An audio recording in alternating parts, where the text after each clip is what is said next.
জল নিয়ে প্রবীণদের মধ্যে জল খাওয়া নিয়ে বিভিন্ন দ্বিধাদ্বন্দ্ব রয়েছে। প্রথমত অনেক প্রবীণ মানুষই জল পরিমাণে কম খান। অনেকে জল খাওয়া নিয়ে একটা ইনহিবিশন কাজ করে।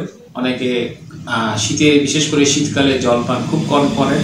কিন্তু জল আমাদের অন্যান্য যে খাবার আমরা যেগুলো আলোচনা করেছি, সেই খাবারের সঙ্গে জলের পরিমাণটা ঠিক থাকাটাও কিন্তু আমাদের শরীরের জন্য অত্যন্ত প্রয়োজনীয়। এবং আমাদের শরীরের 70% বডি মাস কিন্তু জলের জন্য।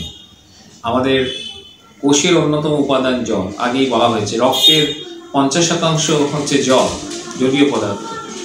এবং আমাদের জল এই সমস্ত বিপাকীয় কার্যকে সঠিকভাবে পরিচালনা করার জন্য যেমন প্রয়োজন, তেমনি আমাদের যে অন্যতম প্রধান অঙ্গ কিডনি, বৃক্ক, যার মাধ্যমে আমাদের বিপাকজাত দূষিত পদার্থ শরীর থেকে নিষ্কাশন হয়, যেটা অত্যন্ত জরুরি, সেই কিডনির কার্যকারিতাও কিন্তু নির্ভর করে আপনি কতটা জল পান করছেন তার উপরে। ফলে জল আমাদের অত্যন্ত প্রয়োজনীয় একটি অন্যতম উপাদান। জল আমাদের ন্যাচারাল মিউকোলাইটিক, অর্থাৎ শরীর থেকে যে আমাদের কাশি বা কফের মাধ্যমে যে মিউকাস বেরোয়, সেটাকে বার করাতেও জল কিন্তু আমাদের সাহায্য করে।